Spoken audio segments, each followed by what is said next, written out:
Regardez comment, même à Diamé, quand vous passez, regardez comment le pays est propre. Alassane Ouattara, c'est le silencieux travailleur. Alassane Ouattara, c'est que le concret. Alassane Ouattara, c'est le travail. Alassane Ouattara, c'est la droiture. Alassane Ouattara, c'est le sans repos. Alassane Ouattara, c'est celui qui aime son pays. C'est celui qui veut donner une histoire, qui veut que son pays, là où on parle des grands pays, il y a une chaise là pour son pays. C'est ça, on dit un grand homme. Et avec Alassane Ouattara, c'est le choix, c'est le meilleur choix. Avec Alassane Ouattara, c'est un coup KO. J'aimerais dire à tous mes parents, que tu sois handicapé, que tu sois aveugle, que tu sois malade, Alassane Ouattara est le remède qui te mettra sur pied. Alassane Ouattara, c'est le remède qui va te guérir. Alassane Ouattara, c'est le remède qui va toucher l'avenir de tes enfants.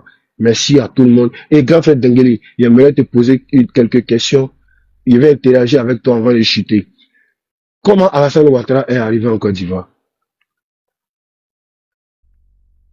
Qui l'a fait venir, pardon? Je vais te poser la question, grand frère Denguele, tu es là? Denguele, tu es là? Vous m'entendez? Allô? Voilà, on t'attend. Ok, contraire. Qui a fait venir, qui a fait venir le président Alassane Ouattara en Côte d'Ivoire? Non, c'est le père fondateur. C'est le père fondateur, non? Le père fondateur, il fait partie de quel parti politique?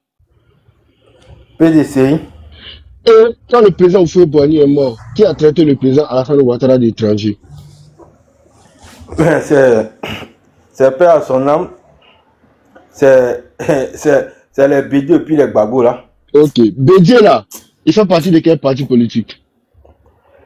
Bédié, il fait partie du PDCI. Ok. En 2010, qui a soutenu le président Alassane Ouattara pour pouvoir être président en 2010? C'est Bédié. Ok. En 2020, qui est venu combattre encore le président Alassane Ouattara? C'est le même Bédié encore. Ok. Donc les Ivoiriens vont faire la différence entre qui est bon et qui n'est pas bon. Le président Laurent Gbagbo, en 90, c'est pas lui qui a bricoté les élections face à Houphouët? Bien sûr. C'est pas le même qui a refusé en 95 qui a dit qu'il soutient Alassane Ouattara et en 2000 qui a écarté Alassane Ouattara? Bien sûr. C'est pas lui en 2000 qui a allé aux élections encore avec Alassane Ouattara qui a perdu les élections, qui a refusé qu'il y ait 3000 morts? Bien sûr. Ok, donc les Ivoiriens vont en juger. Les Ivoiriens ne sont pas des idiots. Il n'y a pas un peuple en Afrique qui est plus intelligent que les Ivoiriens. On est les plus déjà, on est les plus matures. Il n'y a pas quelqu'un qui est hiérarchique que nous. C'est nous on crée et puis les autres prennent. J'aimerais m'en rester là. Merci beaucoup. Ok, merci. Merci beaucoup. Mainfield, tu es là? Mainfield, tu es là? Catalan, tu es là? Catalan Baraka. Oui, je suis là, mon frère. Ok. Le Catalan est là. Ok, on t'écoute. Ok. Merci à vous. Merci au panel. Et puis voilà. Je dis toujours, le combat est dans le bon sens. Et vraiment, on est dans le bon sens. Je vais commencer d'abord par parler de la marche. Il y a quelqu'un qui nous disait comme ça, un responsable qui dit, quand on t'envoie, il faut savoir t'envoyer. Ça veut dire que lui, il dit qu'il n'est pas content. Et puis, il veut qu'il t'envoie, toi, il faut aller tout casser. Nous qui sommes fidèles, respectueux de nos valeurs, on sait que quand on nous envoie là, il faut aller traduire fidèlement ce qu'on t'a dit. Mais le monsieur dit, quand je t'envoie là, toi, il faut aller faire ce que tu veux. Et moi, je t'ai dit que je ne suis pas content. Donc, il faut aller faire ce que tu veux. Donc, c'est pourquoi les gens sont allés marcher. Parce que vous voyez aujourd'hui, il y a une réunion, on n'a pas pu donner de mot d'ordre. C'est pour dire quoi? Tous ceux qui participent aux marches là, chacun sera mis devant ses responsabilités. Chacun va répondre de ses actes. Et devant la loi, vraiment, je prie Dieu pour ne pas que quelqu'un soit confronté à la loi. Parce que la loi va toujours avoir raison. La loi a toujours raison. La force de la loi, il ne faut pas savoir s'appliquer à nous. Vraiment, je prie Dieu pour ne pas que la loi de la force de la loi s'applique à nous. Parce que la force de la loi va toujours gagner. Quand j'ai fini de dire ça, j'ai dit, aujourd'hui, on ne parle plus de Ziggy. Même Lila Kwasi Moïse, même, on ne parle plus de lui. C'est pour dire, chacun va répondre de ses actes. Donc, j'appelle ces jeunes gens-là, qui pensent que c'est eux, les Kenny Banani, les les guerriers là. Ils seront pris. Il y a d'autres qui ont été pris. Et vraiment, je m'incline ici devant la mémoire de celui qui a perdu l'âme là. Hein. On dit que c'est un jeune de 22 ans ou 25 ans qui avait toute la vie devant lui. Voilà. Dans un désordre comme ça, il s'en va se faire arracher, il s'en va se faire déjà. Gbagbo ne va pas être responsable. Les opposants à la Front commun qui ont parlé de la marche dans la petite bouche, ils sont pas responsables de quelque chose. Vous avez vu, tous les Djali qui sont passés en Côte d'Ivoire, Laurent Gbagbo est venu dire que lui, c'est pas lui le responsable. Alors qu'on sait qu'il a dit quelque chose. C'est pourquoi lui, il dit, si t'envoie, il faut savoir t'envoyer. Je demande aux jeunes là de savoir s'envoyer. La marche là, aujourd'hui, là, n'est pas propice. Nous, en 2010, avec un territoire coupé, avec Laurent Gbagbo affaibli, on a marché, on voulait les chasser, mais on n'a pas pu. La marche là, la marche ne cherche pas quelqu'un. Comme je l'ai dit, j'ai vu des Ivoiriens indignes souhaiter ce qui s'est passé au Népal ou à Madagascar, ou souhaiter la catastrophe à la Côte d'Ivoire, ou souhaiter l'apocalypse à la Côte d'Ivoire. Ces Ivoiriens indignes. Et j'ai dit que non, on ne va pas leur permettre ça. Dieu même ne va pas accepter ça. Nous, fils indignes, nous, fils dignes de la Côte d'Ivoire, on va répondre toujours présent quand la patrie sera attaquée. C'est ce qu'on appelle le patriotisme. Le patriotisme, c'est pas venir bavarder et puis s'enrichir et aller. Donc, pour dire quoi? Quand je parle du côté mauvais, il faut parler du bon côté. Comme le frère vient le dire, vous savez, les gens ne savent pas lire entre les lignes. Ouattara est une bénédiction. Je suis un croyant. Si vraiment je suis un croyant, donc je n'ai pas fait l'erreur de comparer Ouattara à un prophète. Sinon, Ouattara, c'est un envoyé de Dieu. Regardez, à chaque fois que Dieu l'a mis à la tête de la Côte d'Ivoire, c'est parce que la Côte d'Ivoire était à terre. C'est des leçons qu'il faut en tirer. Et quand vous voyez le cheminement, le parcours de M. Ouattara, vous savez que c'est pas un homme simple. Moi, je vois Ouattara, j'ai rencontré Ouattara beaucoup de fois. Mais quand je le vois, c'est la frisson. Ce monsieur-là, il n'est pas simple. C'est un envoyé de Dieu. Les faits nous disent que oui. On dit la patience est un chemin d'or. Est-ce que Ouattara n'a pas été patient? Depuis 93, on l'attaque. C'est l'homme politique qui a subi plus de calomnies en Côte d'Ivoire que quiconque. Vous pouvez revoir les archives. Il n'y a pas un homme politique en Côte d'Ivoire qui a été calomnié plus que Ouattara. Il n'y en a pas. La patience. Dieu dit pardonner. Est-ce que ce monsieur-là, quand il arrive au pouvoir, il ne pardonne pas? Et allez-y demander à Mabrito Akez, allez-y demander à Patrick Hachi aussi, allez-y demander à Marcel Amontano qui est venu nous dire, Ouattara est un homme de pardon. C'est ce que Dieu nous demande. La résilience. On dit, le plus dur là n'est pas de tomber, mais de te relever. La Côte d'Ivoire était complètement à terre à 90 quand le père Ouvo-Boigny faisait appel à ce monsieur-là. Mais il vient, il solutionne le problème. Il relève la Côte d'Ivoire. En 2010, c'était pareil. La Côte d'Ivoire était carrément à terre, tombée. Mais aujourd'hui, la Côte d'Ivoire est parmi les pays les plus émergents aujourd'hui dans le monde. C'est Dieu qui a envoyé Ouattara. La patience, la persévérance, le pardon et puis le travail. Regardez ce monsieur-là. Regardez, est-ce que vous ne voyez pas aujourd'hui que c'est le travail qu'il a envoyé là? Quelqu'un l'a dit. Quand le blanc te respecte là, c'est que tu es un travailleur, tu es un bâtisseur. Voilà pourquoi tous les blancs respectent Ouattara. Au contraire, à l'opposé, vous voyez Laurent Gbagbo, qui le respecte? Laurent Gbagbo, il a quel ami important? Dites-moi, il a été président. Il a quel ami important? On voit les anciens présidents aujourd'hui, les Abdou Diouf, les Ablaye Wade, les Macky Sall, les Obasanjo, les Thabo Mbeki, les Gourdjon Jonathan, même l'autre là, Yahi Boni. Ils sont dans les institutions internationales, Abdou Diouf tous. Quelle institution internationale a appelé Laurent Gbagbo? Qui l'a invité même? Qui le connaît? Donc lui, c'est tout son temps qu'il a passé au pouvoir là. D'abord, il ne s'est pas relationné. Il a d'abord... Tous ceux qui connaissent Gbagbo, tous ceux qui ont collaboré avec Gbagbo disent qu'il n'est pas bon. Donc pour vous dire qu'aujourd'hui, la Côte d'Ivoire, il y a beaucoup d'espoir. Il y a quelqu'un qui a dit qu'on a grandi. On a mûri. Le produit qu'on nous a vendu là, le produit Gbagbo là, c'est pas bon. On a déjà goûté à ça.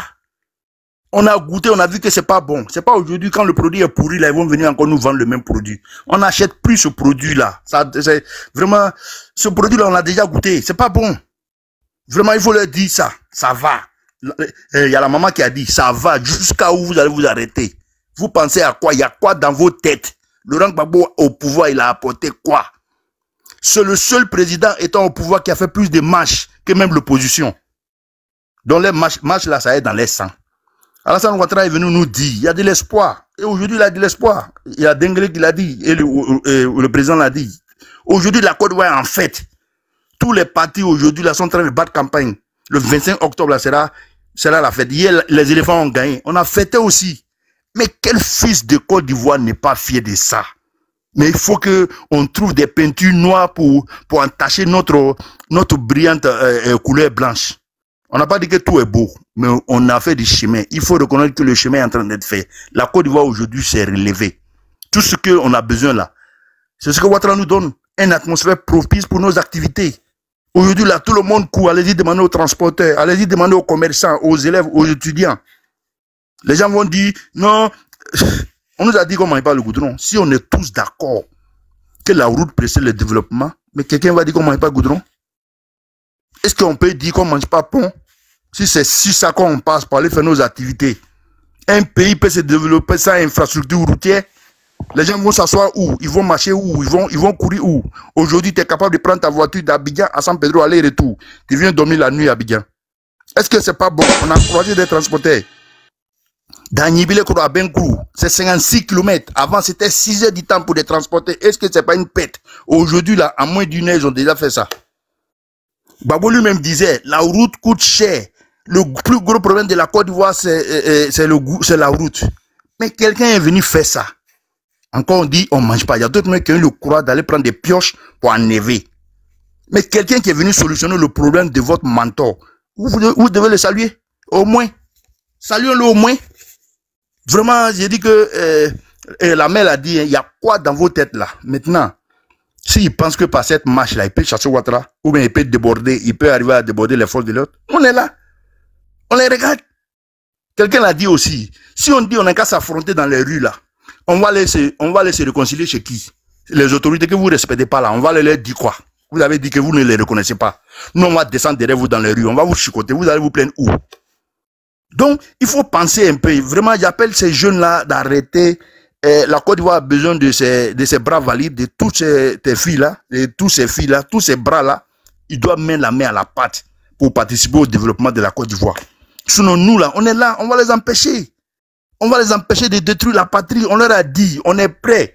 On est tué parce qu'on est respectueux de nos valeurs. On respecte nos responsables, on respecte nos parents. Quand ils disent c'est bon, là, c'est bon. C'est pas par peur. Le ministre Tiene Briama l'a dit aujourd'hui, Afrique c'est d'où. Il dit c'est pas peur, c'est pas par peur qu'on leur dit de laisser tomber. Mais c'est parce qu'on sait qu'on doit vivre ensemble. On est ensemble, on peut construire l'État ensemble. Maintenant, si les communautés, les familles ont échoué dans leur éducation, l'État va les éduquer. Maintenant, s'ils pensent qu'ils sont plus forts pour déborder les forces de l'ordre, qui sont quelques, je sais pas combien, s'ils pensent qu'ils sont plus forts que là, ils vont nous trouver dans les rues. On dit rien. Mais on est là. Il y a une majorité silencieuse qui est là. Maintenant, on leur a donné une voie de sortie. Si vraiment ils veulent le changement. Si leur problème c'est le président Alassane Ouattara, parce que tout démontre que c'est ça. On lui reproche rien, on dit c'est lui-même il veut pas. Simone Gbagbo est là, qui est candidate. Awa Domelo est là. Bion est là. André Dlagou est là. Mais on dit mettez-vous ensemble dans ça encore vous pouvez pas. On dit Gbagbo il faut réunir la gauche. Il dit non lui n'est pas là pour ça. Mais vous êtes là pour quoi? On va chasser Ouattara là. Vous nous proposez quoi? Au moins, venez nous mentir de temps en temps. On va dire, ah, on nous a promis ça, hein, on nous a promis ça. Au moins, on va avoir un peu d'espoir, un peu de lumière devant. Mais on nous propose rien. On dit non, il faut chasser Ouattara. Et quand on chasse Ouattara, on fait quoi? J'ai demandé à quelqu'un hier qui me dit, non, il n'y aura pas élection. Je dis, mais s'il n'y a pas élection là, on va faire comment? Il y a quoi? Ouattara va rester au pouvoir? Il dit, non, on va monter une sorte de transition. Je dis, mais voilà. Des gens qui savent même pas ce qu'ils prévoient. Des gens qui savent même pas comment un État fonctionne. On a des lois, on a des citoyens comme nous là. On a grandi. On a grandi, vraiment on a grandi et on est prêt. Partout où la dignité de la Côte d'Ivoire sera bafouée, là, on va répondre.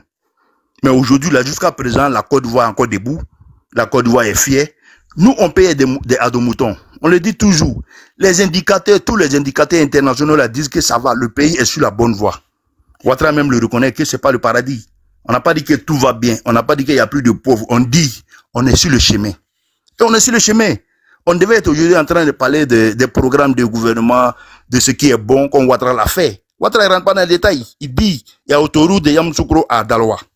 Il dit, sur le plan de sécurité là, il va renforcer encore la sécurité. Aïe, on est aujourd'hui Et indice de sécurité, on a 1,3 d'indice de sécurité. Aujourd'hui, là, il dit qu'il va renforcer encore. Il dit, il va renforcer, il va construire plus de classes. Il dit, on va industrialiser la Côte d'Ivoire. Il dit, aujourd'hui, là, il va électrifier 100% des villages en Côte d'Ivoire. Aujourd'hui, là, presque tous les grands villages vont avoir des châteaux d'eau pour que nos mamans, là, ne partent plus dans les marigots. Il dit, il va goudronner plus. Il dit qu'il va donner la force aux jeunes. Allez-y.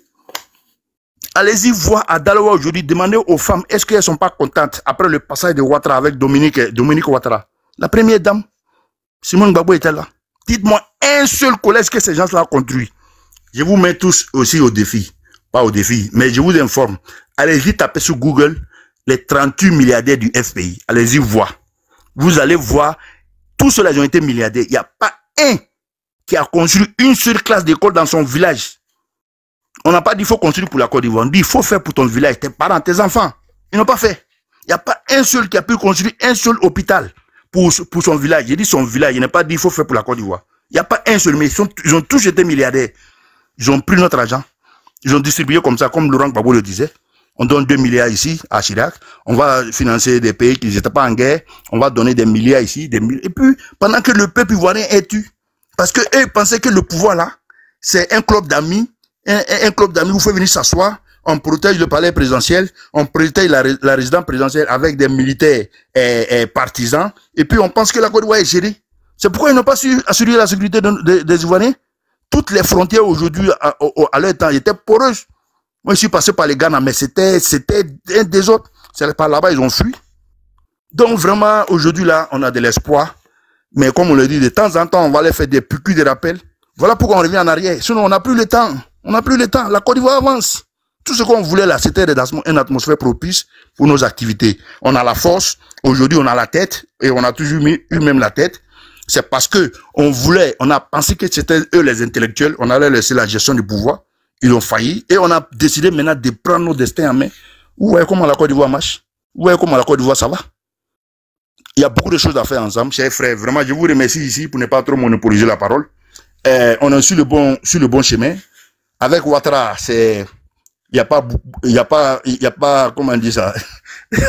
En Chine, on est en Chine, il n'y a pas trahison. Il n'y a pas trahison. Élection 2025 là, c'est au moins 80%. Sortez, allez-y récupérer vos cartes d'électeurs. Sortons, on va aller voter massivement pour leur montrer que le discours qu'ils font là, c'est 2-3 personnes qui sont dans les rues là, qui n'ont jamais voulu travailler et qui n'ont rien à faire. Qui continue encore d'emmerder les gens. Merci encore à vous et je vais attendre mon prochain tour de parole on a tellement de choses à dire et puis que voilà. Merci à vous. Merci beaucoup. S'il vous plaît, j'ai une question. Ok, merci. Une question rapide, quoi, s'il vous plaît. Non. Ta question à qui? Attends. Une seconde seulement, je vous pose la question. Je vais descendre, quoi. Ça concerne... À qui, à moi? Bon, non, bon, je sais pas, hein, à vous tous, quoi. Ça concerne la carte. Je voulais savoir. En 2015, j'ai voté en 2015 avec ma carte d'électeur. Maintenant, je voulais savoir, en 2025, là, si c'est le même carte d'électeur de 2015, 2025, là, et 2020, là, qui fait, ou bien, c'est une nouvelle carte d'électeur que, voilà, je voulais savoir, quoi, s'il vous plaît. Mais tu n'as rien changé? Tu n'as pas changé de domicile? Tu n'as pas changé de domicile? Non, ça concerne la France, quoi. Voilà, c'est pas en Côte d'Ivoire, là-bas, en France. Je voulais savoir. Mais tu n'as pas changé de domicile. Bonsoir. Pardon, Diabaté là, depuis le matin, il monte, il tombe, Kologere. Donc pense à lui, s'il te plaît. Non, moi je voulais savoir. Bon, Dangele, il répond. Faut aller retirer ta carte d'électeur. Mais si tu as une carte d'électeur 2015, 2020, 2025, tu dois aller retirer encore. Je veux savoir, le retrait à l'ambassade. Non, faut. Bon, ça, c'est pas ceux qui sont en France. C'est où tu t'es enroulé là? Tu t'es enroulé, non? Oui. Ah, c'est dans le même coin. Oui, où tu t'es enroulé là, tu vas là-bas retirer ta carte. C'est mieux d'aller maintenant retirer ta carte, être sûr, parce qu'on peut te balancer dans un autre coin. Parce que les bureaux de vote là, souvent ça peut changer. Il y a des locaux qui sont disponibles et après c'est plus disponible. Donc, tu vas te renseigner où tu t'es enroulé, si tu as la carte là-bas, ou bien ils vont t'informer si jamais il y a eu un changement. Allez-y, retirez vos cartes. Vraiment, c'est 90%, 80% on doit faire pendant cette élection-là. Merci beaucoup. Ok, j'essaie de ma place. Ok, merci, Gbele. Bon, ok. Diabaté, tu es là? Bonjour. J'espère que vous allez bien. Oui, ça va, vas-y. Ok. Vous savez, cette histoire-là, moi, je savais ça depuis M. Laurent Gbagbo, il est rentré en Côte d'Ivoire, il est venu trouver les Ivoiriens dormaient tranquilles, chacun partait à ses occupations. Ça veut dire que la jeunesse a oublié ce qui s'avait passé 10 ans passés. Ils ont pris un autre chemin, entrepreneuriat, ça veut dire tranquillement tranquille. Mais depuis le monsieur est venu, mais imaginez-vous, le chef du village même, ça va s'asseoir pour dire qu'on va se frapper, on va faire comme ça. S'il n'y a pas ça là, il n'y a pas ça là. Mais les autres enfants là, ils vont dire quoi?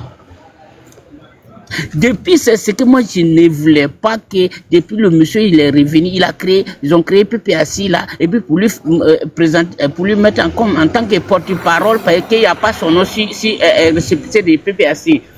Donc, depuis ça, moi, je savais qu'il va réanimer la haine. Il va réanimer. Parce que vous savez, non, l'argent que le monsieur, là, il a volé, là, ils savent que l'argent, là, lui, ne peut rien faire avec cet argent-là. Si ce n'est pas pour détruire la Côte d'Ivoire. Parce qu'ils font quoi? Ça veut dire les jeunes qui sont désespérés. Moi, j'ai fait ma dernière vacance, là, l'an dernier, à Yopougon. Ça veut dire, de la manière que tu vois les casiers, là, les casiers de tous les sorts de l'alcool.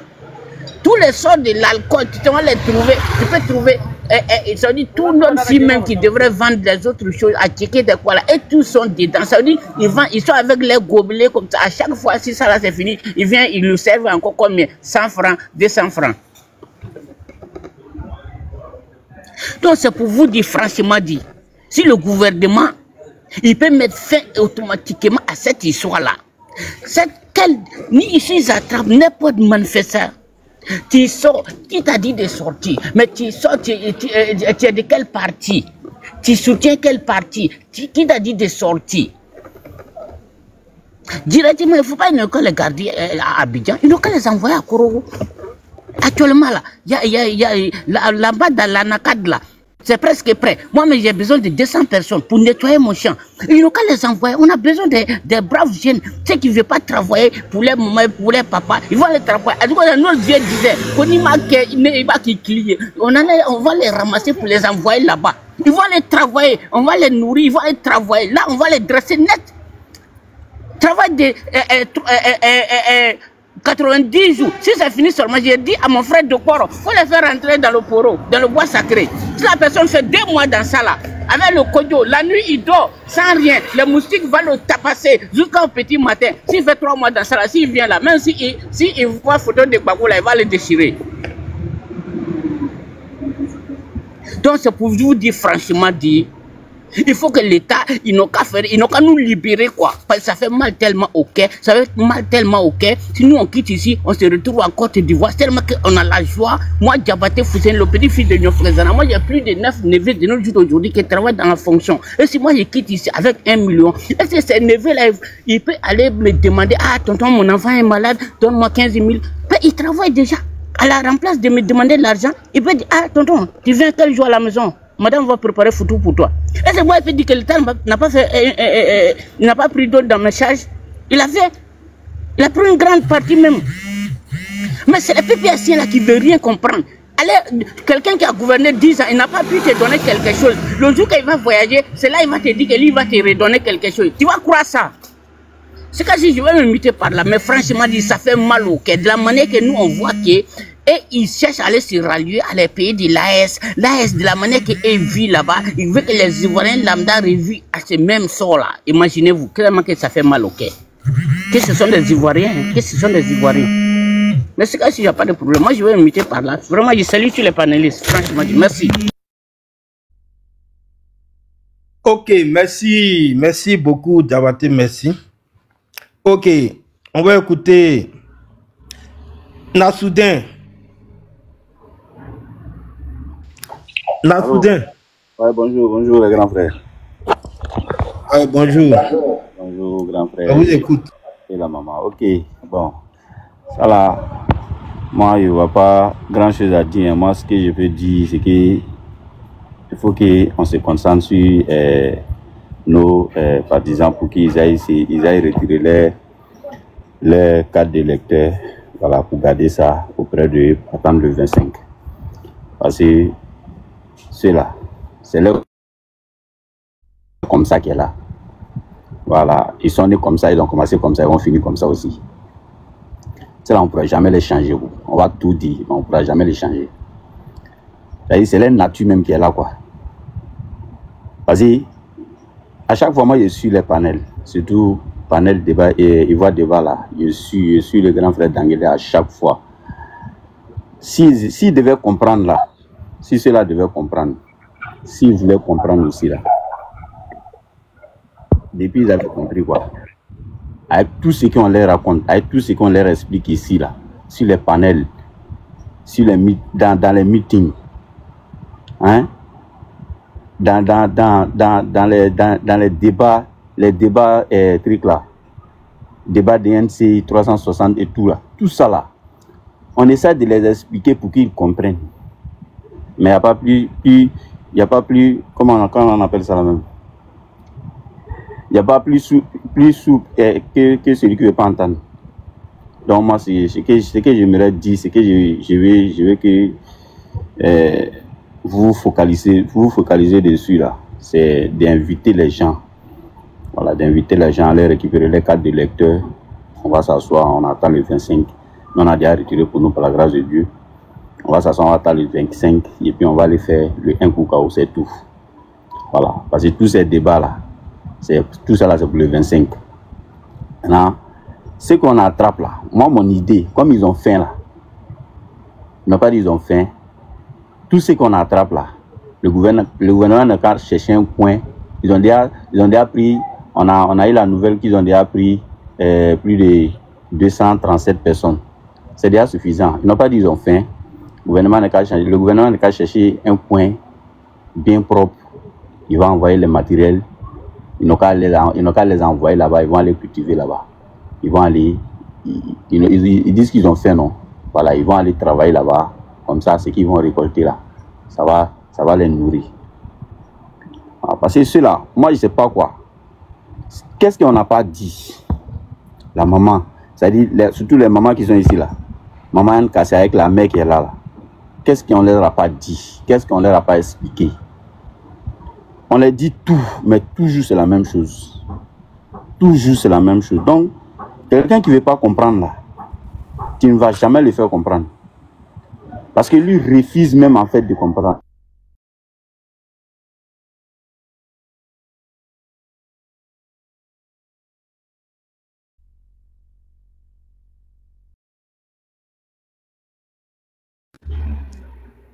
On t'attend plus, hein? Nassou. Colocale, il est en rouge, hein? Colocale, il est en rouge, là, il est en rouge. Il doit avoir chercher des raisons absolument. Ouais. Ah, il est pas. Ok. La manne est là, Anne Kassé est là. Ouais, je sais pas si tu prendre la parole ou bien elle va prendre. La maman, vas-y. La maman, vous êtes là?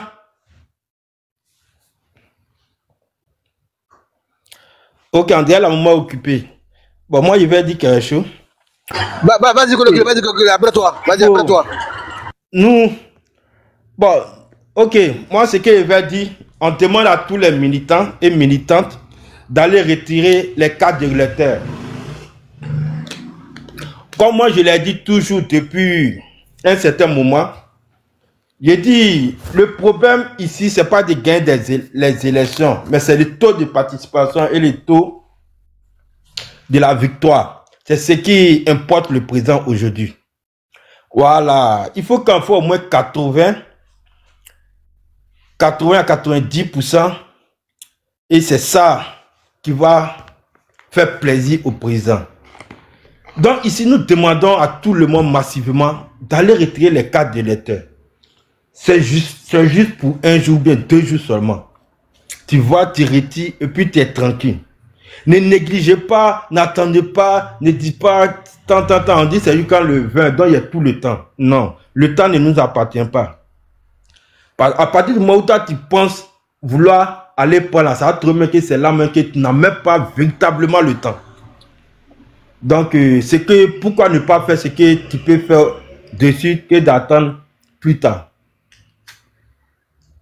Donc, franchement dit, les gars, nous vous demandons d'aller retirer vos cartes d'électeurs. Et vraiment, c'est ça qui va faire plaisir au président. Et c'est ça vraiment qui va nous faire plaisir, nous tous. Maintenant, on vous demande d'aller retirer et de voter son excellence, M. Alassane Ouattara, l'homme, le leader, l'homme depuis à la tête de la Côte d'Ivoire. Voilà.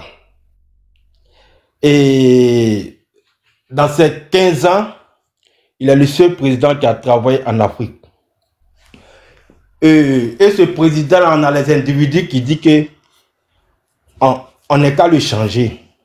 On veut pas qu'on veut un médiocre ou bien un imposteur à la tête du pouvoir.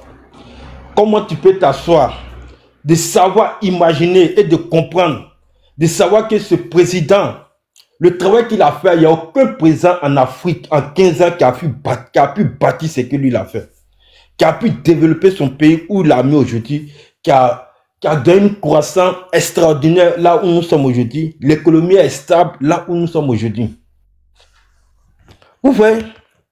Et c'est ce président des médias vient nous dire que non, on peut le changer, on peut le changer. Parce que pour eux, c'est-à-dire ils ne savent même pas comment un pays se gouverne, ils ne savent même pas comment un pays se développe. Voici le président là où toutes les grandes puissances du monde entier s'inclinent. Et voilà des individus qui disent non, on ne veut pas ce président. Même les grandes puissances africaines. Je me rappelle d'un discours du ministre, le ministre des Affaires étrangères du Nigeria, qui a fait un peu un atalakou pour ce président. Et je cite, il disait comme ça, pour lui le président Alassane Ouattara est un exemple pour les leaders africains. Je parle de la puissance Nigeria. Le ministre des Affaires étrangères nigérien. Voilà. Le Nigeria. Premier économique de l'Afrique de l'Ouest. C'est lui qui dit ça au président son excellence. Il dit pour lui le président Ouattara est un exemple pour les leaders africains. Et en raison de son leadership, de son amour pour son pays et son attachement à la paix et la stabilité. Monsieur le Président, vous inspirez tous les Africains, a-t-il lancé M. Abo Akpabio, c'est son nom. Il soutenait que la Côte d'Ivoire et le Nigeria, en plus d'être des États voisins entretenant des relations de fraternité marquées par le respect mutuel et la vision partagée par leurs différents présidents. La Côte d'Ivoire et le Nigeria la Côte d'Ivoire et le Nigeria ne sont pas seulement des voisins, mais ils sont aussi des partenaires qui doivent porter l'Afrique, a-t-il fait savoir. Il a par ailleurs indiqué que la Côte d'Ivoire, grâce à sa capacité de résilience, fait la fierté de toute l'Afrique, notamment de la région, en ce sens qu'en dépit de la crise qui l'avait défigurée, elle a su se relever pour bâtir une économie avec un PIB attrayant. Un PIB attrayant. Vous voyez? Donc quand c'est grand homme, quand c'est grande puissance, pas de son excellence, et je vois des médiocres, des je ne sais quoi, des gens qui essaient pas, ils sont nés quand, ils ont évolué quand, qui vont venir s'asseoir sur la toile ici, et ils vont venir parler d'économie, ou ils vont venir parler comment il faut gérer un pouvoir. Là où tous les grandes puissances s'inclinent, là où tous les grands puissants le respectent, parce qu'il a su imposer le respect partout où il a passé. C'est ça un nom. Et on vient s'asseoir ici, un matin, non, on ne veut pas, on veut un autre président. Parce que pour eux, on les a tellement servi des mensonges, de n'importe quoi, du désordre.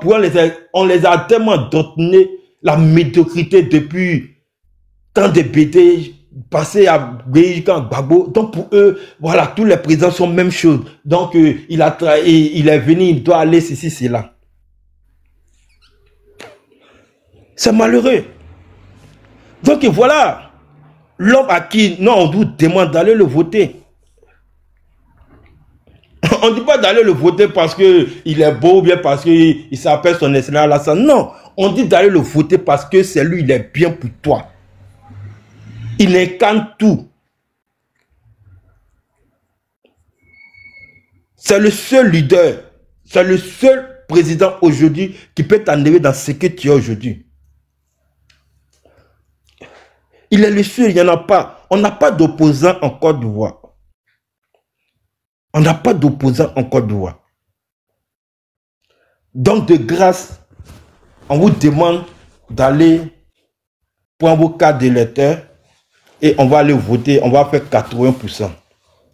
C'est tout ce qu'on attend. Sinon on gagne là, on a déjà gagné. C'est le taux qui nous intéresse. Voilà, c'est le taux qui nous intéresse. Donc que les opposants... Moi maintenant, ce que je voulais dire... Il y a un discours, moi j'attends pour dire que ceux qui donnent mot d'ordre, ceci, cela, ils sont responsables. Vous voyez, mais ceux qui sortent aujourd'hui. Mais oui. Mais cette dernière-là, Aïba Touré, là, l'avocat de Gbagbo, là, celle-là, on doit l'arrêter. On doit l'arrêter parce que tu ne peux pas fuir la Côte d'Ivoire, aller te cacher et puis appeler les enfants des autres dans les rues. Voilà, on doit la mettre aux arrêts parce que le PPACI n'est pas candidat. Ils n'ont pas de candidat et la marche qu'ils ont projetée a été purement et simplement, n'est-ce pas, annulée par le préfet d'Abidjan. Alors, comme une avocate, comme elle me peut lancer un mot d'ordre et peut appeler les enfants des autres dans les rues pour aller saccager, pour aller empêcher d'autres Ivoiriens de pouvoir vaquer à leurs occupations. Voilà, cette dame-là, moi je pense qu'on ne devait même pas la laisser sortir du pays. Je sais qu'elle s'est déguisée et puis elle est passée par la route. Sinon, appeler les gens depuis l'extérieur pour venir détruire un pays qu'on dit on aime, moi je me pose la question à savoir si cette femme-là, elle est vraiment ivoirienne. Parce que vous-même qui êtes à l'extérieur, mais vous ne pouvez pas appeler à ce que le pays brûle. Parce que vous avez des familles, vous avez la famille à Abidjan, vous avez des parents, vous avez vos biens au pays. Voilà, vous contribuez, n'est-ce pas, au développement du pays, d'une manière ou d'une autre. Et donc cette dame-là, qui aujourd'hui qui est à court d'arguments, qui a fait que du mensonge, elle a menti, et elle a appelé les enfants de la rue. Et voilà qu'aujourd'hui, il y a eu un Djali, pour ne pas dire hier, du côté de Bonois. Voilà, ils sont sortis et entre eux là-bas, ils ont lancé une pierre et il y a un qui est gaga. Et aujourd'hui, si vous voyez que le gouvernement ne parle pas et qu'on les regarde faire, c'est comme en 2020, quand ils ont appelé, n'est-ce pas, aux désobéissance civile, mais on n'a rien dit. C'est juste après les élections, quand le président a été investi. Quand il a été investi, il a commencé à arrêter ces délinquants, ces bandits de la politique. Parce que c'est leur vrai nom. C'est des délinquants, des gens qui refusent, n'est-ce pas, de respecter la loi, mais c'est des rebelles. Donc ils doivent être traités comme des rebelles. On doit les mater. Et comme Gbagbo Laurent lui-même, l'ancien président, l'a dit à son temps, que ces personnes-là doivent être matées avec la plus grande sérénité. Donc moi je pense que le clé, qu'à un moment donné, il faut qu'on siffle la fin, n'est-ce pas, de la réclamation. Il faut que cette personne soit arrêtée et traduite devant la justice compétente. Ça dépend. Moi, je vais dire quelque chose concernant ce que tu as dit là. Tu sais, moi, je vais accuser un peu nos responsables qui s'occupent de ça. Je sais pas, le ministre ou bien le ministre de l'Intérieur ou bien le ministre. Je vais un peu les accuser parce que concernant ces personnes-là, Pouché, Balé et ces dames-là, en fait, c'est des gens qui ne devaient même pas les laisser sortir.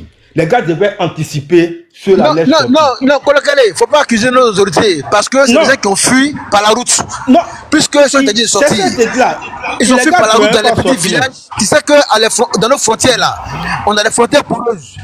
Donc il y a des villages qui sont collés, hein, le Ghana et consorts. Donc les gens là, ils prennent des pistes, ils se déguisent, n'est-ce pas, comme des femmes qui vont au champ, et puis ils sortent du pays. Et puis après ils se réhabillent et ils se mettent dans leur tenue pour faire des déclarations. Voilà. Donc, on sait qu'il n'y a pas eu une vigilance alors. C'est qu'il n'y a pas eu de vigilance. Et puis ils n'ont pu sortir. Donc on va appeler ça comme ça. Voilà. Donc on va appeler ça comme ça. Donc vraiment. Et comme commandeur est monté, voilà, le grand frère commandeur est monté. Et puis il y a aussi Amba qui est là. Voilà, le frère Amba Boy est aussi là. Voilà, donc je pense qu'on peut lui donner la parole aussi. À Commando, ouais, comme Commando est monté en bas. Commando, tu es là. Commando, en dehors Commando occupé, hein, il ne sait pas. Amba Boy, tu es là.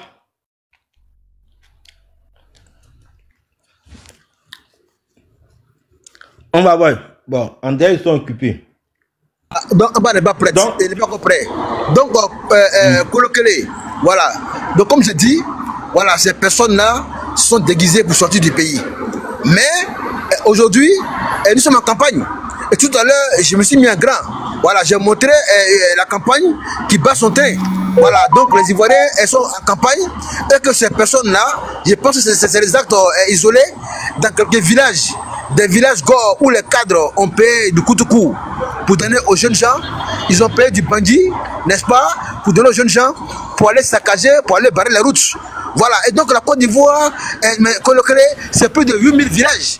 Voilà, en Côte d'Ivoire, on a plus de 8000 villages. Donc si des gens ont décidé d'aller empêcher leurs propres enfants d'aller à l'école dans les villages, mais c'est leur problème. Mais l'école continue. Et l'école continue à Abidjan, partout en Côte d'Ivoire. Donc c'est eux qui seront en retard, c'est leurs enfants qui seront en retard, qui n'iront pas à l'école. Et donc vraiment, sur ce point-là, moi je pense qu'il faut être vraiment pointu. Voilà, il ne faut pas forcément accuser nos autorités. Actuellement, ils sont en campagne. Et ils sont en campagne, dans 10 jours, nous allons aller aux élections. Et donc Abidjan, actuellement à Abidjan, partout où moi j'ai sillonné, dans les écoles, j'ai trouvé des gendarmes, des policiers pour venir surveiller, puisque c'est le retrait des cartes d'électeurs. Donc les gens sont venus pour retirer les cartes d'électeurs. Voilà, Ambaboy est déjà prêt, il est déjà grand. Et donc on va l'écouter. Ok, merci mon frère Sac de Piment, Amba est là. Salut à tout le monde. Voilà, maman Anne, mon frère Kolokili. Salut à tout le monde. Bon, ça c'est, je pense que vous avez vu la vidéo, c'est aujourd'hui. C'est Simone Yvette. Elle était en campagne. Maintenant, bon, comme les gens racontent que le président Ouattara lui a remis 6 milliards. Hein? 6 milliards? Oui, que le président Ouattara lui a remis 6 milliards pour qu'elle puisse venir valider le deuxième mandat de la 3e République. Donc, elle aussi, elle a répondu quoi? Elle m'a donné 6 milliards. Ah, frère, si Alassane me donne 6 milliards, mais attendez, il y en a qui disent que Alassane m'a donné 6 milliards. Ah, frère, si Alassane me donne 6 milliards, mais attendez, il y en a... Voilà. Elle dit si le président Alassane nous donne 6 milliards, mais attendez. Voilà, elle a parlé en français en même temps, en djoula. Elle dit si le président Ouattara lui donne 6 milliards, elle va prendre. C'est pourquoi. Voilà. Qui est fou en bas? Qui est fou? Non, c'est de communiquer en leur manière. C'est ce qui les fait plus mal. Va voir sur les panels à l'air. Panel Go, va voir. Allez-y voir sur les panels Go. Ils sont en train de pleurer. C'est dans cette communication, là, c'est passé. Mais voilà. C'est la communication qui va avec eux. Parce que quand ils cherchent à te justifier là, ils collent ça sur toi en même temps. Quand ils viennent te dire que non, toi hier nul là, je t'ai vu, tu as déjà un partisan du PPRCI là-bas. Il faut dire oui, j'attends encore un deuxième. Ça va les faire plus mal. Parce qu'ils savent. Ce sont ces enfants, elles les connaissent. C'est elles qui les ont formés. Mais elles le connaissent. Ça va plus les faire mal. Mais quand ils vont venir dire que non, tu as déjà un partisan du PPRCI hier nuit là-bas, c'est toi qui dis que moi, hein, à quel moment, moi-même, hier nuit là, quand ils cherchent à te justifier là, ça les donne encore le courage de faire ce qu'ils ont envie de te faire. Donc, comme elle le connaît là, donc elle dit, oui, si le président Ouattara me donne 6 milliards, je vais prendre. Non, non, ça les a trop fait mal. Allez là-bas voir. C'est propre, en bas, c'est propre. Le son est propre en bas. Le son est propre. Ils sont en train de pleurer sur les panels là-bas. Que vous avez vu? Vous avez vu? Elle est sortie. Oh putain là. On n'a pas dit. J'ai écouté elle avait dit que oh putain, on n'a pas dit 6 milliards. Hein? On avait dit 2 milliards. Mais elle-même, elle avait dit 6 milliards. Vous avez vu? C'est-à-dire qu'eux ont dit 2 milliards. Tellement elle veut les faire mal. Elle a parlé de 6 milliards. Donc elles sont en train de pleurer. Ouais, c'est dosé en bas. C'est dosé. Vous savez, les gens qui vont déjà avant ou pendant les élections, mais la seule et unique responsable pour moi, c'est Pilcheri Bali. Moi, je le dis toujours, la seule et unique responsable pour moi, c'est Pilcheri Bali. Parce que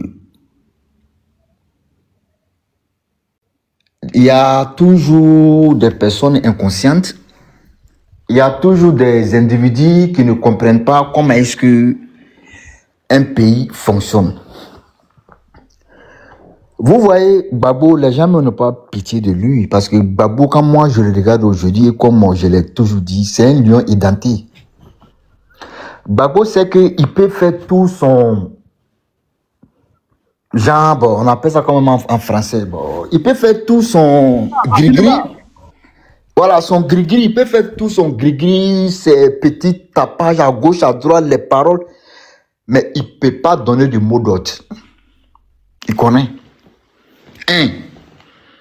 Il a été débouté par la Cour africaine des droits de l'homme. Ils lui ont montré que Gbagbo, la Côte d'Ivoire a respecté tes droits. La Côte d'Ivoire, ce qui s'est passé là, c'est juste. Nous ne pouvons pas aller au-delà de ça. Nous avons identifié les choses. Nous avons examiné tous les dossiers. On a vu que la Côte d'Ivoire a pris une bonne décision. Donc là-bas, ça a fermé ça. Vous avez vu un moment là, ils étaient en train de... Quand ils montaient sur des panels là, c'était quoi? La Cour africaine des droits de l'homme. La Cour africaine des droits de l'homme.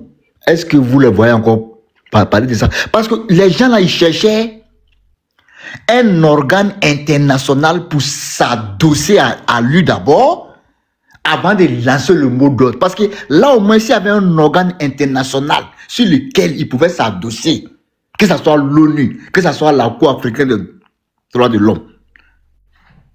Là, au moins, à travers ça maintenant, lorsqu'ils seront adossés à ça, et que la Côte d'Ivoire va appliquer sa souveraineté en disant que non, Gbagbo a fait ceci, a fait cela, son nom ne peut pas figurer sur la liste électorale. Ils allaient profiter de ça maintenant pour lancer le mot d'ordre parce qu'ils allaient dire que ah, l'ONU a dit que non, on n'a pas fait. Mais comme l'État dit qu'ils ont fait là, donc l'ONU est avec nous. C'est la même chose avec la Cour africaine. Ils étaient basés sur la Cour africaine à un moment. Mais quand la Cour africaine a donné le verdict final, ça les a éteints.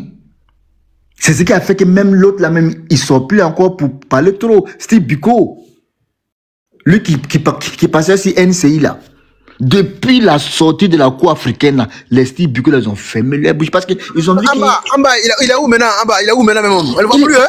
Il est à Abidjan. Il est à Abidjan. Voilà pourquoi il dit, Gbagbo ne peut pas donner du mot d'ordre. Non, non, non, non, non, non. Parce que la Cour africaine ne sera pas avec lui. L'ONU ne sera pas avec lui. L'Union africaine ne sera pas. C'est-à-dire qu'aucune instance internationale ne sera avec lui. Bon, quand tu es vite comme ça à l'international, mais tu es dans le pays. Oui. En bas, hier, la CEDEAO a donné 170 millions à la CEI et 30 millions aux ONG pour encadrer les élections. Merci beaucoup. Merci beaucoup. Donc, les faits sont là. Les faits sont là. Si vous voyez que Thiam a fermé sa bouche, Thiam avait cru qu'il pouvait bousculer le président, son excellence Alassane Ouattara, à l'international. Donc, il allait dans son lobbying. Mais toutes les portes qu'il a frappées, ces portes lui ont montré que lui là, c'est parce qu'il a la peau noire. Nous-mêmes là, on est petits dans son affaire. Lui que tu vois là-bas là, il est africain. Ouais.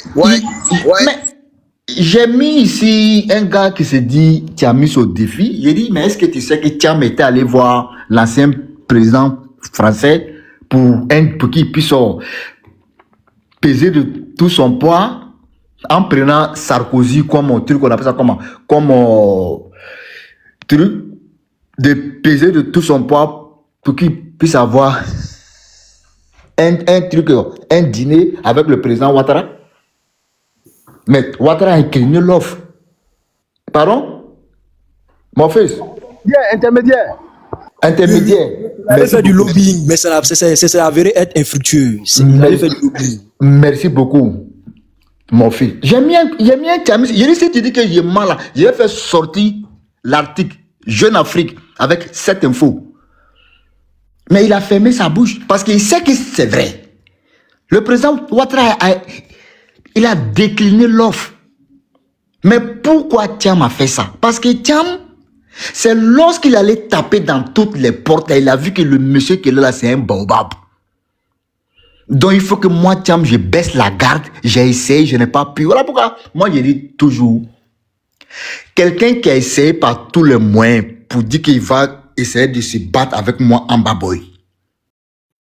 Et que toutes les personnes qu'il est allé voir pour se mettre, ou bien pour se joindre à lui, pour venir contre moi, ces personnes disent que, en bas que tu vois là, lui là, c'est un sanguinaire. Hein? Même si moi je me mets sur toi pour aller contre en bas là, nous deux là, il va nous éliminer. Donc moi je ne peux pas me mettre avec toi, il faut aller régler ton problème avec en bas. Tu allais voir encore un autre, il te dit, lui là, il faut le laisser, c'est un fou dans la tête. La rue là, il maîtrise trop, il faut le laisser. Si tu as un problème avec lui, il faut chercher comment régler. Mais moi, il ne peut pas me joindre à toi pour aller contre en bas. Maintenant, quand tu fais tout ça là, maintenant, tu as vu que... Et puis maintenant, tu viens vers moi pour t'abaisser, pour me demander pardon. Moi, je n'ai pas dit que non. C'est ton humilité. C'est parce que tu as échoué. C'est parce que tous les plans que tu as essayé là, tu as vu que ça n'a pas abouti. Voilà pourquoi tu viens vers moi maintenant pour me demander pardon. Moi, je n'appelle pas ça pardon. Pour moi, le pardon, c'est lorsque tu as toutes les capacités physiques à mener un combat. Et que tu dis, malgré mes capacités physiques, mais je laisse ça, je me mets en bas et je me rends humble. Et puis, on avance. Alors pourquoi quand je vois les gens des PPAC disent que non, on a une opposition tranquille, on a une opposition respectueuse. Je dis non, on n'a pas d'opposition respectueuse. C'est parce que vous avez essayé par tous les moyens, mais lui qui est en face là, vous avez vu qu'il est indéboulonnable. Donc en retour, il vous oblige à devenir humble.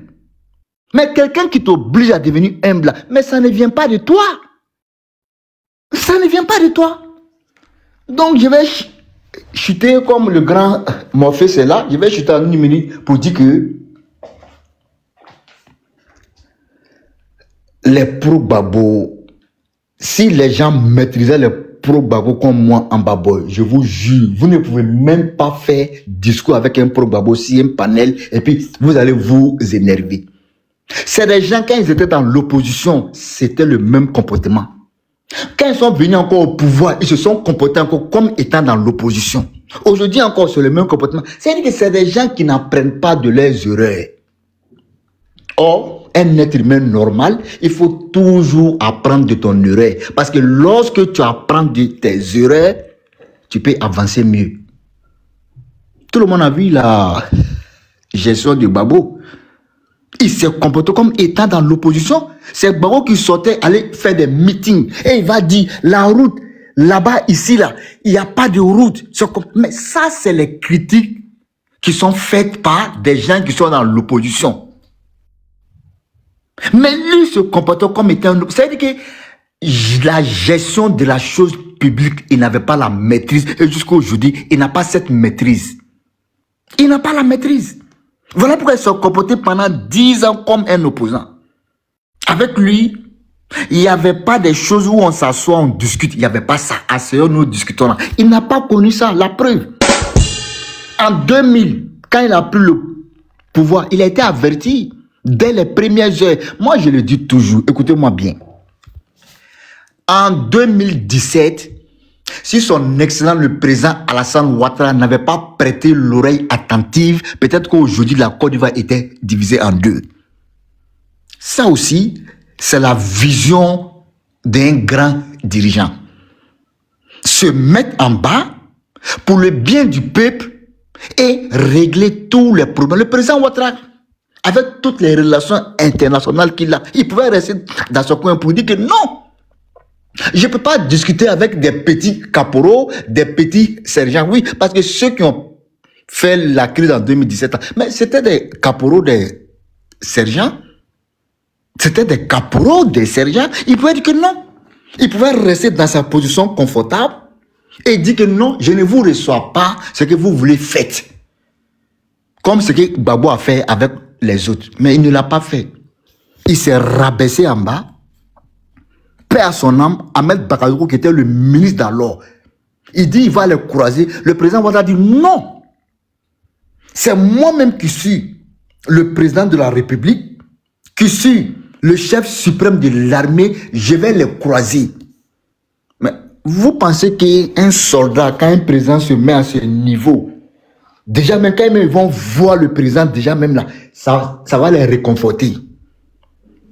Le fait de voir même le président, même d'abord, pour que le président demande une audience pour les rencontrer là, déjà eux-mêmes là, ils baissent la garde, ça les réconforte. Mais quand il les a reçus là, il a parlé avec eux. Du coup, eux-mêmes, ils ont commencé à applaudir. Eux-mêmes, ils ont eu honte. Du coup, quand leur porte-parole a pris la parole, il a dit que vraiment, ça ne va plus jamais arriver encore. Et le président Ouattara a dit que, promettez-moi ça. Ils ont dit que oui. Parce que le président Ouattara a dit, ok, quand vous me le promettez, il n'y a pas de problème. Parce que l'image que notre pays a aujourd'hui, à travers l'international, mais quand vous commencez à faire ce genre de choses, ça va dégrader l'image du pays. Et le président Ouattara a commencé à expliquer que dans tel pays, aucun président ivoirien n'a été reçu là-bas, si ce n'est moi. Et les gens ont vu. Et ils ont compris. Mais aujourd'hui, regardez, le pays est tranquille. Voilà pourquoi tu vas voir des gens comme Afi, naissant d'un meeting, dit que le président Ouattara a tout bouclé. Mais il n'a pas tout bouclé. C'est parce qu'il a su faire les choses et les gens se sentent en lui. C'est des choses, c'est divine. Le président Ouattara n'a forcé personne. Mais les actes qu'il pose là, en posant ces actes, des gens se sentent dans ces actes et on se sent en lui. Voilà pourquoi on perd le temps sur les panels. Sinon, on a beaucoup de choses à faire. Franchement, on a beaucoup de choses à faire. Mais des intellectuels comme des Morpheus, quand ils viennent, ils font des analyses pertinentes. On leur donne combien? On ne leur donne rien. Ils peuvent rester dans les coquilles, vaquer à leurs occupations, mais ils prennent certains de leur temps pour venir discuter, apporter une idée constructive. Donc, moi, je m'arrête sur ce. Je m'arrête. Merci à toi, mon frère Sac de Piment. C'est que si tout le monde a écouté la vidéo de Simone Yvette, elle a répondu au gars en leur disant que si le président Ouattara lui donne 6 milliards, elle va prendre. C'est clair. Pour ne même pas qu'elle vienne se justifier pour dire que non, j'entends pas si le président m'a donné 6 milliards, c'est faux. Non. Parce qu'elle sait qu'en se justifiant, ça va encore mettre de l'huile sur le feu. Donc elle vient, elle les dit, devant eux tous micro. Oui. Si j'entends qu'on dit le président Ouattara m'a donné 6 milliards, oui, s'il me donne 6 milliards, je vais prendre. Et aujourd'hui, voici les gars en train de pleurer sur les lives. Pourquoi ils sont en train de pleurer? Parce qu'elle a tapé là où ça fait mal. Elle le connaît. Oui. Elle dit qu'il sait pour les faire plus mal encore. La fin là, elle a dit c'est un doula encore. Ça, c'est 2 fois. Le mal est devenu double encore. C'est-à-dire, elle a dit ça en doula encore. Ça encore, ça les a fait mal. Mais, non, mais c'est clair. Elle a fait exprès. Elle le connaît. Voilà. Tu penses qu'elle ne le connaît pas? Elle le connaît. Si tu vois que souvent, elle poste sur sa page là pour dire que le jour du 25 octobre, au lieu de rester au quartier en train de jouer dame, ludo, qu'il n'aura sorti pour aller voter là. Parce qu'elle sait que c'est des fainéants. C'est des gens qui passent tout le temps à jouer ludo et puis dame. Elle le connaît. Donc elle tape là où ça fait mal. Aïe.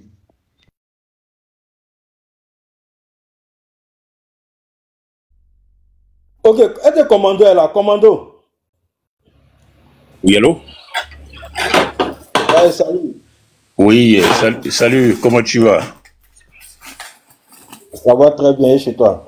Ouais, ça va. Bonsoir donc à tous les panélistes, à ceux qui nous écoutent, à Sac de Piment, à Ambaboy qui vient d'intervenir, à Madame Mariam, la vedette aussi. Bonsoir à tous ceux qui nous écoutent. On finira jamais de consacrer le peu de temps qu'on a, pour ne pas dire beaucoup de temps, à décrire un peu la situation que nous vivons, celle que nous avons vécue, mais aussi à rappeler aux plus jeunes ce que fut le régime sanguinaire du FPI, qui encore aujourd'hui essaie de nous ramener en arrière.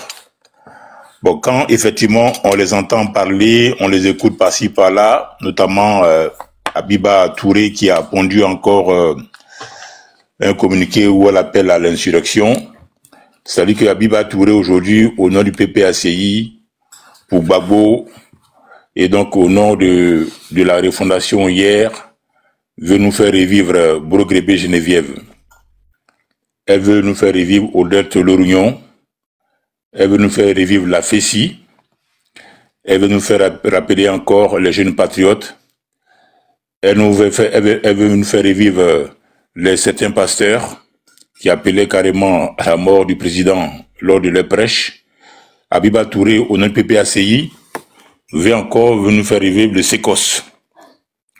Le SECOS de Gabi Point, les escadrons de la mort, il veut nous faire revivre ça. Les charniers, elle appelle encore au pouvoir de Lida Kwasi. Elle appelle encore au pouvoir des CKCK. Habiba Touré veut nous faire vivre Jean-Noël Abbaye, encore. Niamke Kofi du PDCI, les idéologues de l'ivoirité. Habiba Touré, au nom du PDCI, a produit un communiqué parce qu'elle veut nous faire vivre Jean-Noël Loukou, idéologue du PDCI, Noël Némé, président du Conseil constitutionnel à l'époque, Feu Tiakone, qui a estimé que Alassane n'était pas assez ivoirien et qu'il a une moralité douteuse pour quelqu'un qui a été célébré au Fonds monétaire le 12 juillet 1999, quand il rendait le tableau au Fonds monétaire, que sa probité, que sa honnêteté. Tiakone a estimé que cet homme-là était de moralité douteuse. En l'écoutant encore, cette dame-là, qui fait partie bien du front, elle porte bien son nom, elle parle au nom du front commun, et son front n'est pas en reste. Elle nous fait vivre de Gobelet, Bruno. Elle nous fait vivre les miliciens, ce qu'on appelle les Serbonards, ce qu'on appelle la JFPI. Elle veut qu'on revoie encore le siège du patriote en fumée. Elle veut qu'on revoie aussi la résidence du président Alassane Ouattara en fumée, comme ce fut le cas en 2000 et en 2002. Elle veut encore le retour des journalistes Mille Collines en Côte d'Ivoire. Elle veut encore l'expropriation des biens. Elle veut encore qu'on écoute, qu'on découvre le commissaire Brendou qui s'est rendu chez Allo à l'époque avec une convocation. Habiba Touré, elle doit venir d'une autre planète parce que ceux qu'elle défend aujourd'hui, c'est ceux-là sous le règne où on est allé profaner la tombe de la vieille Adjanambitou Sissé.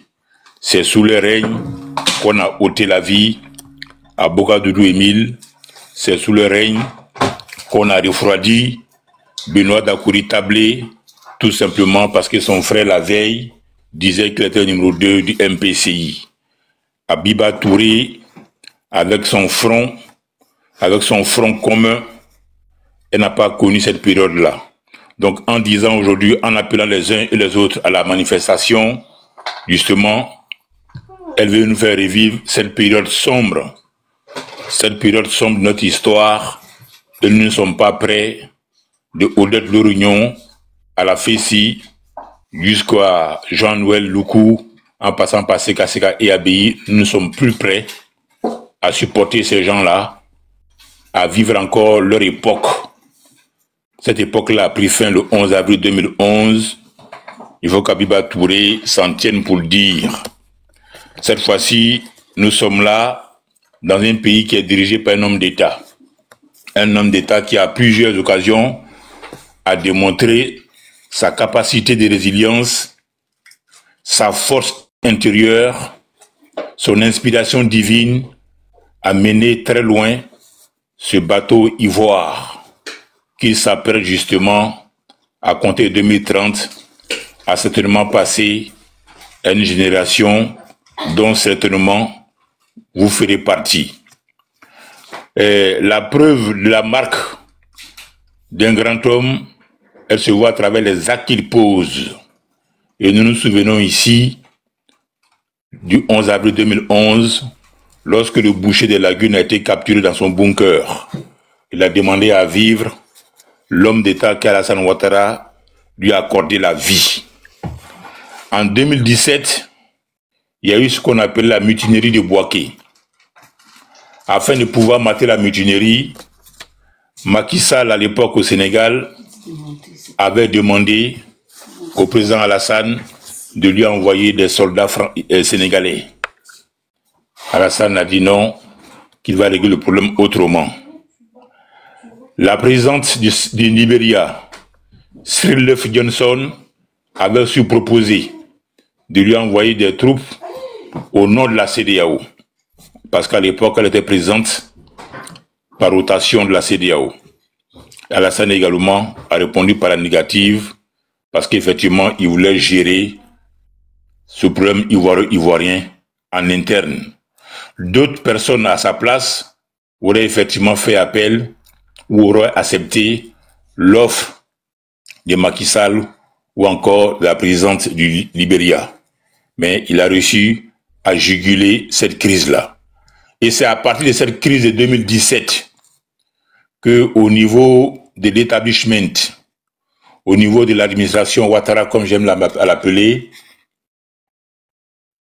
il y a eu une prise de conscience véritable sur la duplicité à la fois du PDCI et de Soro Guillaume.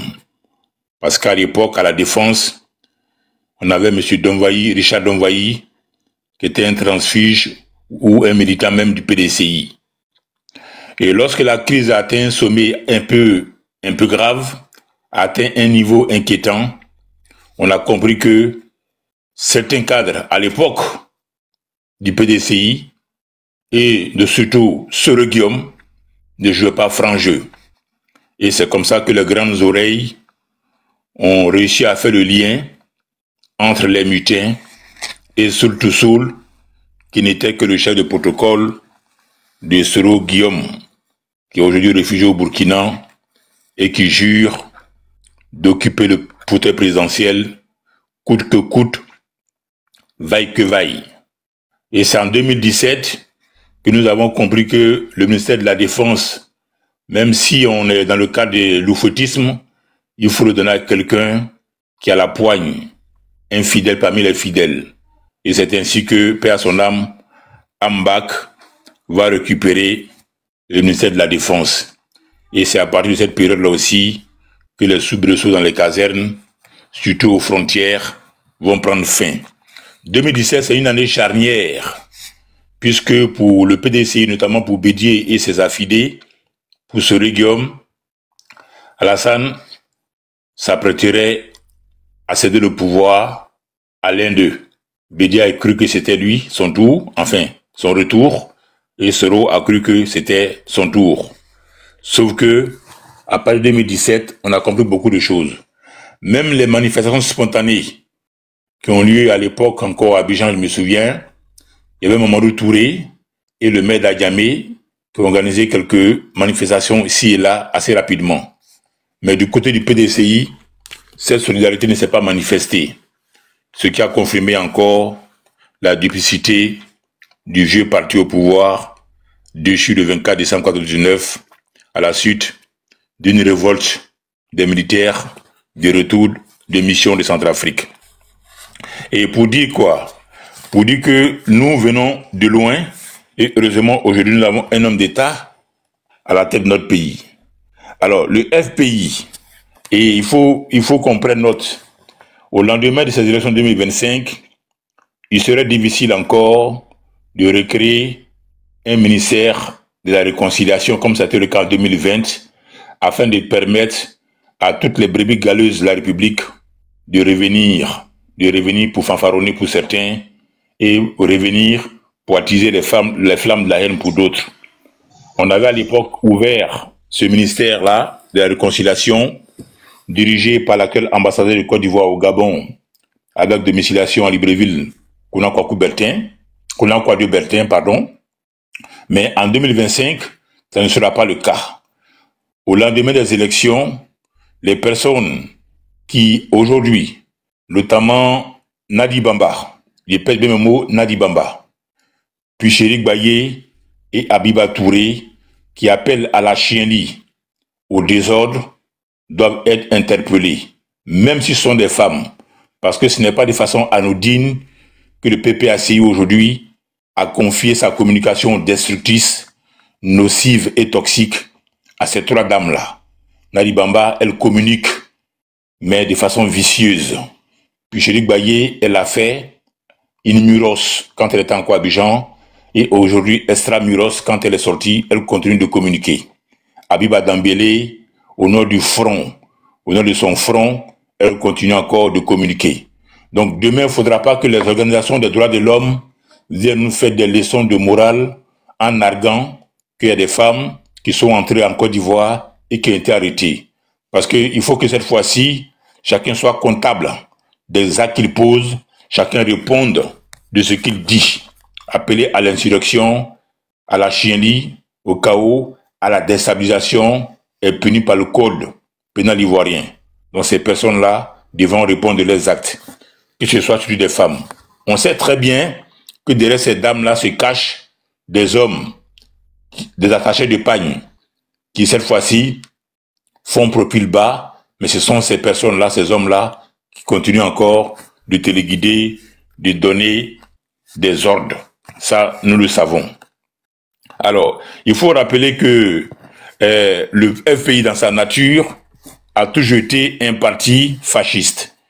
Et dès l'instant où on comprend cette nature du FPI, tout ce qui est saccage, marche non autorisée, destruction des biens publics, assassinat et consorts, rejoint la nature du FPI. Raison pour laquelle aujourd'hui, ces dames-là ou ces personnes qui appellent de façon ouverte à l'insurrection ont pris soin de se cacher, comme l'a confirmé Madame Baye Picheri il n'y a pas longtemps. Je suis bien caché, elle continue d'appeler. C'est digne des syndicalistes dont la FECI pour parler de la Côte d'Ivoire, et c'est digne des régimes gauchistes et communistes. Le FPI est un parti fasciste et il faut qu'on prenne le temps de décortiquer la nature fasciste de ce parti-là. C'est un parti qui a basé sa stratégie sur le nationalisme. Le nationalisme. Quand le FPI arrive au pouvoir, l'ivoirité est passée à la vitesse supérieure. L'ivoirité est passée entre ce qu'on peut appeler du nationalisme à la xénophobie et ce qu'on peut appeler de la xénophobie à la détestation d'une partie de la Côte d'Ivoire. Il y a eu carrément ce qu'on appelait, sous le FPI,